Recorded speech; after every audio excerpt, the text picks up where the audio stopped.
Hello everyone, welcome back to my channel. मैं doctor निखर।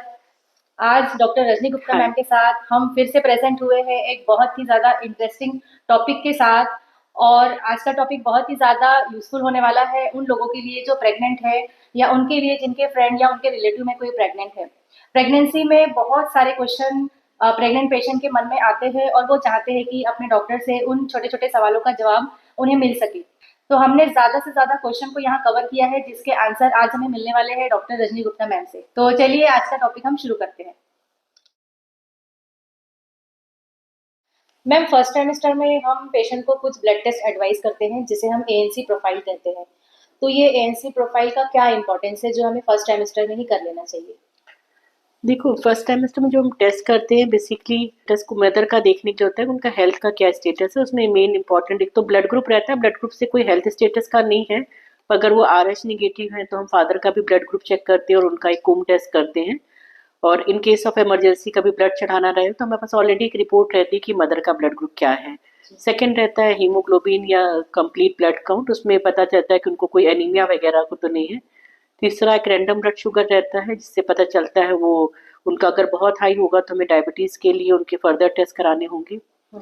साथ में हम करते हैं थायराइड प्रोफाइल, क्योंकि अगर थायराइड बढ़ा हुआ है तो उसको कंट्रोल में करना जरूरी। इनफैक्ट थायराइड प्रोफाइल तो हम प्री प्रेगनेंसी भी बोलते हैं थायराइड प्रोफाइल, और शुगर का टेस्ट की डायबिटीज़ और थायराइड रूल आउट हो जाए। साथ में यूरिन रूटीन का करते हैं। ये 4-5 टेस्ट जरूरी है। इसके अलावा एक हम और टेस्ट करते हैं, इसको हम कहते हैं हीमोग्लोबिन इलेक्ट्रोफोर्स। उससे ये पता चलता है कि मदर में कुछ ऐसे माइनर जो हीमोग्लोबिनोपैथी है जैसे सिकल सेल डिजीज या थैलेसीमिया तो नहीं है। इसमें क्या होता है, अगर मदर माइनर है उसको कभी पता नहीं रहता, उससे उसको कोई प्रॉब्लम भी नहीं होती है। पर अगर मदर के साथ फादर भी माइनर है और बाई चांस अगर बच्चा ये मेजर हो जाता है, उसको सिकल सेल डिजीज है या मेजर थैले बीटा थैलेसीमिया है, तो बच्चे को लाइफ लॉन्ग ब्लड ट्रांसफ्यूजन की जरूरत पड़ती है या बोन मैरो ट्रांसप्लांट की जरूरत पड़ सकती है। तो हमें मदर के स्टेटस हम पता करते हैं कि उसका ये ऐसा स्टेटस तो नहीं है। तो ये सब चीज़ें फर्स्ट ट्राइमेस्टर में करते हैं, बेसिक चीज़ें। और इसके अलावा हम सीरोलॉजिकल प्रोफाइल करते हैं। ये बेसिकली हम देखने के लिए करते हैं कि मदर को कुछ ऐसी इन्फेक्शन तो नहीं है जो कि बेबी में स्प्रेड हो सकता है। जैसे मेनली एचआईवी या एड्स है, और एक हेपेटाइटिस बी तो यूजली डिलीवरी के टाइम पे होता है, उसके लिए बच्चे को न्यूक्लोबिन दी जाती है। पर अगर मदर एक्टिव एचआईवी इन्फेक्शन है तो प्रेगनेंसी के समय या ड्यूरिंग डिलीवरी ऐसा ड्रग दी जाती है ताकि बच्चे को इन्फेक्शन ना पहुंचे। तो उसका मदर का स्टेटस इसके लिए पता करते हैं हम लोग। बेसिकली हम जल्दी टेस्ट करवाते हैं ताकि अगर कुछ एबनॉर्मलिटीज दिखी तो हम हाँ, उसका एटलीस्ट जल्द से फर्स्ट जल्द टाइमेस्टर में करा लेते ट्रीटमेंट हैं उसका कर पाए। तो उसका ट्रीटमेंट या फर्दर जो टेस्ट करने हैं हम उसके लिए प्रोसीड कर सकें। जी। बेसिकली जब मैम हम ऐसे एरिया में प्रैक्टिस करते हैं, स्लम एरिया है जहाँ पे लोग, हमने एडवाइस कर दिया है लेकिन पेशेंट उस चीज़ को फॉलो नहीं करते हैं। मीन्स अगर हमने फर्स्ट ट्राइमेस्टर में ब्लड टेस्ट एडवाइस किया है तो वो 6 मंथ तक के ब्लड टेस्ट नहीं कराते, प्रॉपरली फॉलोअप के लिए भी नहीं आते, और हमें लेट पता चलता है कि इस पेशेंट का हीमोग्लोबिन काफ़ी कम है या पेशेंट का थायराइड बहुत ज़्यादा है, और हमें ट्रीटमेंट करने में लेट होता है। तो ऐसे पेशेंट के लिए आप क्या उन्हें एडवाइस करोगे?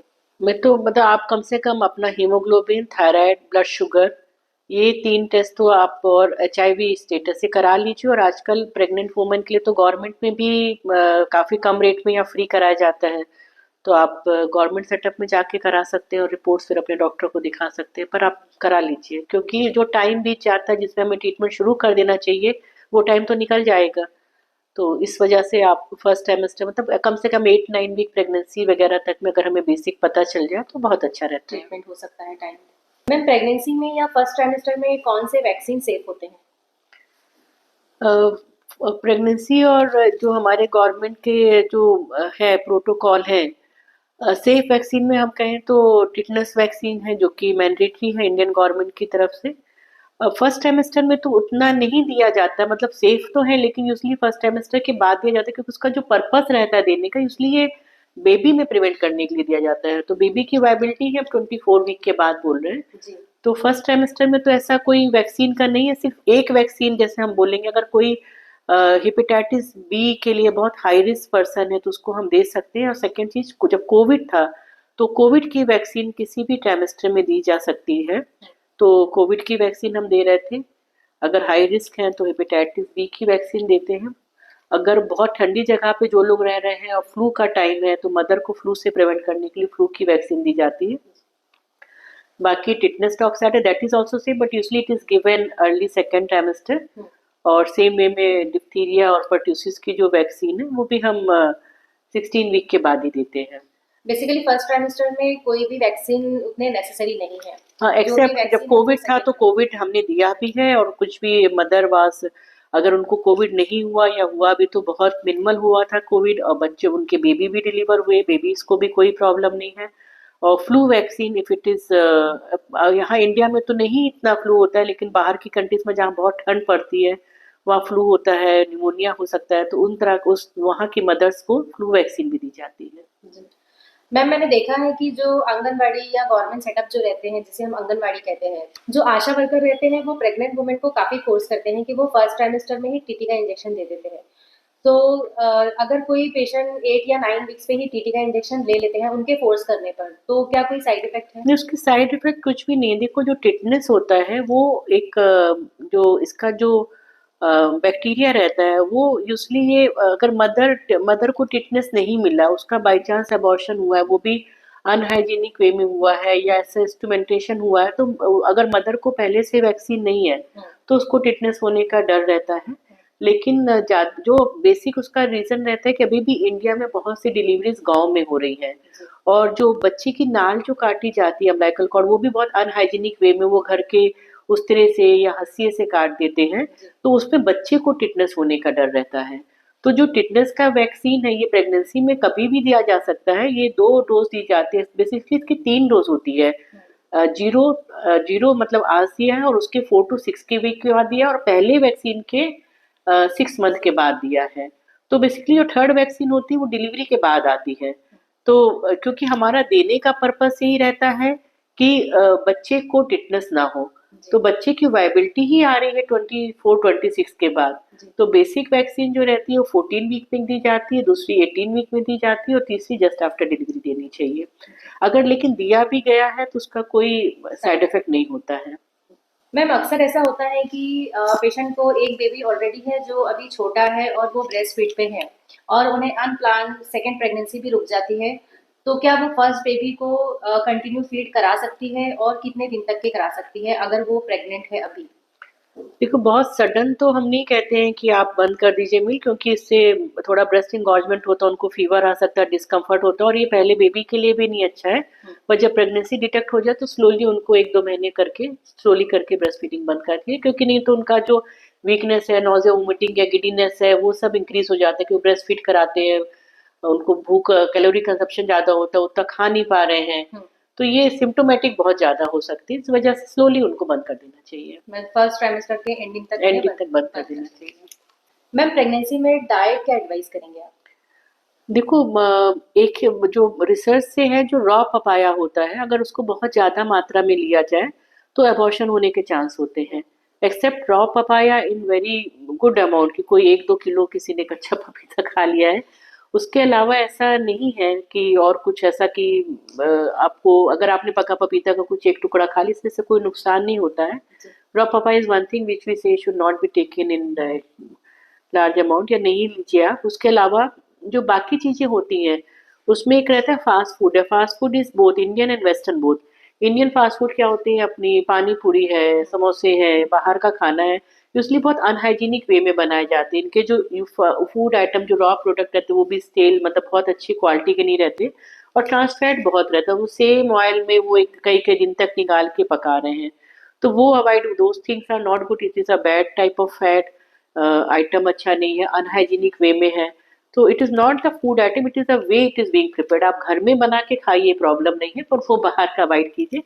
और जो हमारे वेस्टर्न जो फास्ट फूड है, पिज़्ज़ा, बर्गर, ये सब, उसमें क्या होता है, those product are made somewhere else, वो फ्रोजन रहते हैं, उसको वो थॉ करते हो फिर गर्म करके माइक्रोवेव करके देते हैं। ये जो थॉ और जो फ्रीजिंग का जो प्रोसेस है उसकी वजह से कभी कभी कुछ इन्फेक्शन, स्पेशली शिगेला इन्फेक्शन एक होता है, वो हो सकता है, उसके कारण बेबी को प्रॉब्लम हो सकती है, क्योंकि that is also not it not a fresh fruit, तो वो अवॉइड करें। फिर meat is a good, lean meat जो रहता है that is a good protein का सोर्स रहता है। तो जो आजकल जो लाइव स्टॉक होते हैं उनको इंजेक्शन दिए जा रहे हैं ताकि वो जल्दी से मोटे हो जाए, स्टेरॉइड इंजेक्शन दिए जा रहे हैं, तो वो अच्छा नहीं है। अगर आपको पक्का पता है कि ये जो आप जो मीट यूज़ कर रहे हैं उनमें जानवरों को इंजेक्शन नहीं दिए गए हैं या आपके खुद के फार्म हाउस के हैं, meat is a good thing, लेकिन आप जो भी खाना खाएं that should be freshly prepared. आप ऐसा नहीं है कि एक दिन बना के रख दिया और बार बार उसको गर्म करके खा रहे हैं। और जितने आप वैरायटी ऑफ फूड आप अपने खाने में डालिए, जितने लोकली अवेलेबल वेजिटेबल हैं, फ्रूट्स हैं, वो लीजिए। मिल्क प्रोडक्ट लीजिए, कई लोगों को मिल्क से थोड़ा इंडाइजेशन होता है तो आप योगर्ट ले सकते हैं, चीज़ ले सकते हैं, पनीर ले सकते हैं, वो लीजिए। तो आप जितने तरह के प्रोडक्ट यूज़ करेंगे उतना अच्छा रहेगा। स्पेशली वेजिटेरियन के लिए अगर एग खा सकते हो तो एग लीजिए, और नहीं अगर आप एग खा सकते हो तो खाने में प्रोटीन बढ़ाने के लिए आप रोज स्प्राउट लें। जो सीड्स होते हैं उसमें बहुत प्रोटीन होता है। तो आप ट्राई करें कि आपके जो ब्रेकफास्ट है वो भी किसी सीड के ही बने, मतलब आप चावल की ब्रेकफास्ट की जगह आप दालों के ब्रेकफास्ट बनाएं, स्प्राउट करके आप सीड्स को खाएं, सोयाबीन इंक्लूड करें खाने में। इनसे आपका प्रोटीन इंटेक अच्छा हो जाएगा, क्योंकि Indian diet usually protein deficient होता है। तो ये आप ये बेसिक एक ब्रॉड आपका डिस्क्रिप्शन, उसमें आप जो जो इंक्लूड करना चाहें अपने आप कल्चर के हिसाब से या घर के ट्रेडिशन के हिसाब से कर सकते हैं। पर freshly prepared home food and variety of food, that is your basic funda of eating. Ma'am, fermented food के बारे में आप क्या कहेंगे? जैसे इडली है, डोसा है, इनके बैटर को काफी फर्मेंट किया जाता है, तो क्या ये सेफ है? नहीं, फर्मेंट से ऐसा कुछ नहीं, it should not B spoiled. Ferment एक होता है जो हेल्दी फर्मेंट होता है, कि उसमें आपको मतलब स्मेल नहीं आ रही थी, जस्ट लाइक कि थोड़ा उसमें ईस्ट है, फर्मेंट है। अगर आपको सूट कर रहा है उससे तो it is okay. Fermented food अगर आपको सूट कर रहा है, आपको उससे एसिडिटी वगैरह नहीं हो रही, दैट इज गुड। पर एनी टाइप, देखिए एवरीबडी इज मेड डिफरेंटली। आपको किसी चीज से एलर्जी, आपको किसी चीज खाने से एसिडिटी ज्यादा होती है या आपको गैसेस ज्यादा होती है तो आपको अवॉइड करना है। कई लोगों को पीनट से एलर्जी होती है या किसी भी, तो वो आपको अवॉइड करना है। But there is nothing like, कोई ब्लैंकेट रूल नहीं होता है कि प्रेग्नेंट हो गए हो तो ये खट्टा है, ये गर्म है, ऐसा कुछ भी नहीं होता है। इवन ड्राई फ्रूट्स आपको खाने चाहिए, उसमें आलमंड और वॉलनट अच्छी हैं, बस सभी ड्राई फ्रूट्स अच्छे होते हैं। तो ये नट्स में आते हैं, nuts are the good food, they contain lots of the DHA and good type of fatty acid. Nuts आप लीजिए मॉडरेट अमाउंट, 3-4 एक एक का आप ले लीजिए। जो ड्राइड फ्रूट होते हैं जैसे आजकल प्रून्स है, एप्रिकॉट है, वो सब में लॉट्स ऑफ न्यूट्रिएंट होते हैं, फाइबर्स होते हैं, मुनक्के हैं, ये सब आप ले सकते हैं खाने में। Everything should be in a moderate amount, there should be variety of food, there should be fresh food. Ma'am, coconut water का क्या रोल है? कोकोनट वाटर एक अच्छी चीज होती है, क्योंकि आप ये कह सकते हैं रेडीमेड मिला हुआ आपको जूस है, बाकी जूस आपको निकालना पड़ेगा घर में, ये भगवान ने, ये ऊपर वाले ने रेडीमेड जूस बना के दिया है। तो कोकोनट वाटर एक अच्छी चीज है, but it is not must. मैंने कभी कभी देखा है कि बहुत ज्यादा ठंड है और लेडी को पीने का मन भी नहीं हो रहा, पर भी घर वाले फोर्स कर रहे हैं। कोकोनट वाटर से हाइड्रेशन अच्छा होता है, क्योंकि आप एक तरह से 1 लीटर ऐसे पी रहे हो, उसमें इलेक्ट्रोलाइट होते हैं, पोटेशियम होता है, इट इज लो कैलोरी होता है, इससे थोड़ा सा कॉन्स्टिपेशन ठीक होता है, ये सब चीजें हैं। But it is not must कि आपको मन नहीं तब भी पीना। Any, it is like any other fruit, जो it is easily and readily available, ये आप कह सकते हैं। आपके साथ एक मिथ बताना चाहूंगी, ऐसा यहाँ लगता है लोगों को कि प्रेगनेंसी में शरीर गर्म हो गया तो उसको ठंडा रखने इसलिए कोकोनट वाटर देना है, तो ऐसा कुछ भी नहीं है कि प्रेगनेंसी में शरीर गर्म उसको ठंडा रखने के लिए देना है। It is a good thing, it is like any other fruit juice. अगर आपको मन है आप पीजिए, कोई नुकसान नहीं, अच्छी चीज है। पर मन नहीं है तो फोर्स मत कीजिए, उसकी जगह आप और भी फ्रूट जूस ले सकते हैं। मैम, फर्स्ट ट्राइमेस्टर में ये मिस्ड अबॉर्शन क्या होता है, और अगर किसी पेशेंट को मिस्ड अबॉर्शन डायग्नोज हो गया है सोनोग्राफी में, तो फिर हम उसे कैसे क्लियर करेंगे?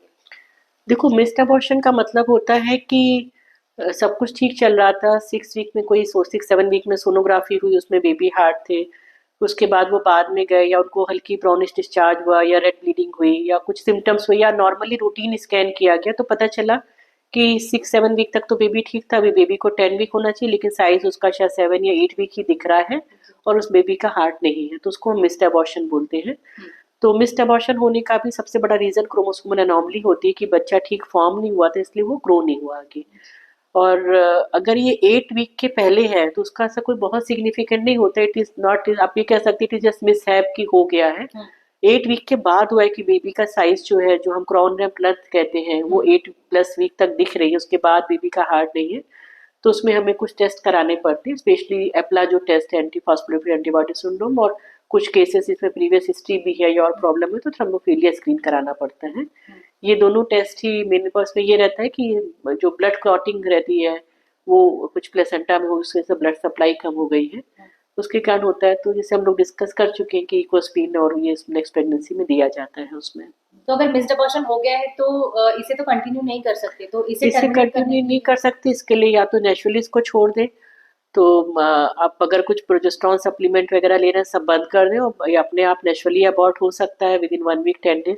हम्म, अगर आप नेचुरली नहीं चाहते हैं, बहुत चिंता में, अच्छा ये बात भी कई लोगों को बहुत डर लगता है कि अब उससे कोई टॉक्सिटी फैल जाएगी, या मिस्ड अबॉर्शन से कोई ऐसे टॉक्सिटी वगैरह नहीं फैलती। ऐसा नहीं कि आज दिखा है तो आज ही कराना जरूरी, क्योंकि ये हुआ ही 1-2 हफ्ते पहले है। जी। ऐसा नहीं होता है, आप सोशली आप थोड़ा सा डेफिनेटली इससे स्ट्रेस हो जाता है, आप बैड फील कर रहे हैं, you can take your own time. Hmm, या जैसे नेचुरली छोड़ सकते हैं, या अगर दवा है तो मेडिकल टर्मिनेशन ऑफ प्रेगनेंसी के जो पिल्स होते हैं वो भी इसमें दिए जाते हैं, वो अराउंड 95-98% केसेस में सक्सेसफुल हो जाते हैं। जी। पर अगर ये बहुत बड़ा है, लाइक 10-11 वीक का है, या और भी कोई प्रॉब्लम है, तो फिर सर्जिकल वेकेशन, जो सफाई का ऑपरेशन कहते हैं, वो कराना पड़ सकता है। हम्म। लेकिन ये नेचुरली छोड़ने से या मेडिकल ट्रीटमेंट से 90-95% केसेस में ये सक्सेसफुली अबॉर्ट हो सकता है।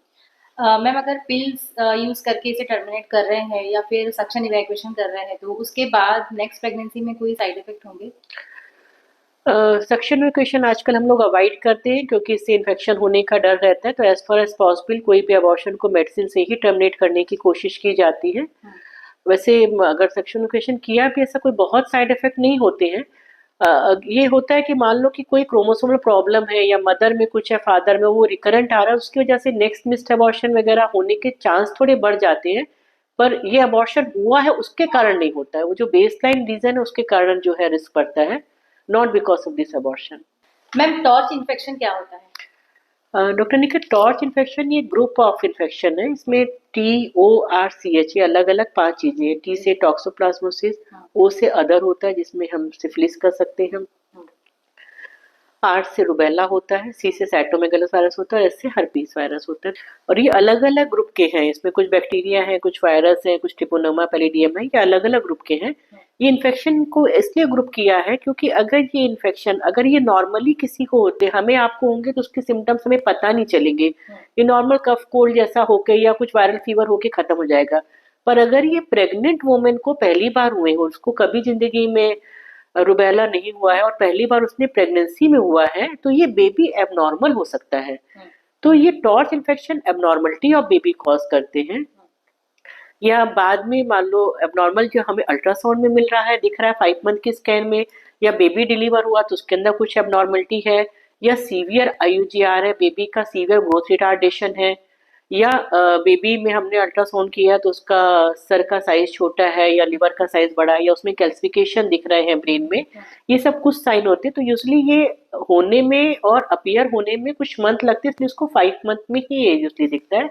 इससे अर्ली अबॉर्शन नहीं होते हैं। मैंने ये कई बार देखा है कि पेशेंट को एक अर्ली अबॉर्शन हुआ है, उसके बाद टॉर्च कराया गया है, और फिर वो पेशेंट डर गई है कि टॉर्च के कारण हुआ है, क्योंकि ये टॉर्च इन्फेक्शन से एबनॉर्मल बेबीज होते हैं, इंट्रायूट्राइन ग्रोथ रिटार्डेशन होता है, कुछ केसेस में इंट्रायूट्राइन डेथ हो सकती है। लेकिन इससे अर्ली मिसकैरेज नहीं होती, क्योंकि इतना टाइम ही नहीं है कि अबॉर्शन, आप 5-6 वीक का अबॉर्शन तो इन्फेक्शन हुआ वो अबॉर्शन नहीं कॉज करेगा, उसमें तो एबनॉर्मलिटी कॉज कर रहा है, उसमें टाइम लगता है। इससे फर्स्ट ट्राइमेस्टर अबॉर्शन में टॉर्च इन्फेक्शन का कोई भी रोल नहीं है, ना ही फर्स्ट ट्राइमेस्टर अबॉर्शन के बाद कुछ टॉर्च इन्वेस्टिगेशन कराने का कोई मतलब है। मैम कई बार देखा गया है कि अगर किसी पेशेंट का टॉर्च पॉजिटिव आ जाता है तो उन्हें ऐसी कुछ मेडिसिन दी जाती है, तो इस मेडिसिन का कितना देखिए, फायदा है? अब अभी मुझे लगता है जो हमारी ये जो साइंस है इन्फेक्शन की, एंटीबॉडीज की, ये कोविड के बाद से लोगों को ज़्यादा समझ में आने लगी है। हम्म, हम जब ये टॉर्च का जो हम इन्वेस्टिगेशन करते हैं, उसमें दो तरह के, हमारे शरीर में दो तरह के एंटीबॉडी बनते हैं, एक होता है IgM और एक होता है IgG। जी। IgM का मतलब होता है आपको रिसेंट इन्फेक्शन हुआ है विद इन 3 मंथ में, और IgG का मतलब होता है कि आपको बहुत पहले इन्फेक्शन हुआ और आपकी बॉडी में उससे लड़ने की क्षमता है। तो ऐसा मैंने भी कई बार देखा है कि IgG पॉजिटिव आता है, जैसे अगर किसी का रुबेला IgG पॉजिटिव है, तो इसका मतलब है कि इस लड़की को या तो वैक्सीन लग चुकी है रुबेला की, या रुबेला इन्फेक्शन हो गया, उसको दोबारा नहीं होगा। IgG का ये मतलब नहीं कि ये पेशेंट को रुबेला हुआ उसको उसको ट्रीटमेंट लेना है। तो इसका कोई, जब ये तो नेचुरल है ना, आपकी एंटीबॉडीज बनी है, तो उसमें कोई ट्रीटमेंट का रोल ही नहीं है। तो टॉर्च अगर IgM, अगर हमें इसका, पहली बात फर्स्ट सेमेस्टर अबॉर्शन में इसका कोई रोल नहीं है। दूसरी बात, आईजीजी का कोई ट्रीटमेंट ही नहीं है, क्योंकि आईजीजी तो आपकी बॉडी का प्रोटेक्शन दिखा रहा है, ये दिखा रहा है आपके अंदर एंटीबॉडीज, आपको दोबारा इन्फेक्शन नहीं होगा, तो आप क्या ट्रीट कर रहे हो। और ऐसी कोई दवा तो हो नहीं सकती है कि जो 5 अलग अलग तरह के हैं, बैक्टीरिया है, वायरस की पुनोमा, उसको सब एक ही दवा ट्रीट करें। और आईजीजी को तो ट्रीट करने का मतलब, अगर आपने कभी ये ट्रीटमेंट लिया, आप दोबारा आईजीजी करें, फिर भी पॉजिटिव आएगा वो, क्योंकि आपकी बॉडी की इम्यूनिटी है वो। और जब हम आईजीएम भी अगर पॉजिटिव आया है, तो हम उसको उसका टाइटर करते हैं, और 4 हफ्ते बाद फिर टाइटर रिपीट करके देखा जाता है कि वो कितना बढ़ा है। वो इसलिए वो किस में वो बढ़ रहा है कि घट रहा है, उससे भी पता चलता है कि आपके उस समय का बॉडी का क्या स्टेटस है। तो फर्स्ट ट्राइमेस्टर अबॉर्शन में टॉर्च इन्फेक्शन का कोई भी रोल नहीं है। मैम, जो बेड ऑब्स्टेटिक केसेस होते हैं जिन्हें बार बार पहले अबॉर्शंस हो चुके हैं, तो ऐसे पेशेंट को फर्स्ट ट्राइमेस्टर में क्या प्रिकॉशन लेना चाहिए? देखिए, बैड ऑब्स्टेटिक हिस्ट्री, अगर आप रिकरेंट मिसकैरेज की क्या डेफिनेशन होती है, there should be 3 consequent miscarriage. अगर एक प्रेगनेंसी टेस्ट स्लाइटली पॉजिटिव आया, ब्लीड हो गया है, या फिर ब्लाइटेड ओवम हुआ है, ब्लाइटेड ओवम में मतलब फर्टिलाइजेशन प्रॉपर नहीं होता, तो उसमें आपको खाली सैक दिखता है, फीटल पोल नहीं दिखता है। इस तरह की चीजों का फर्दर प्रेगनेंसी में कोई भी रिस्क फैक्टर नहीं है।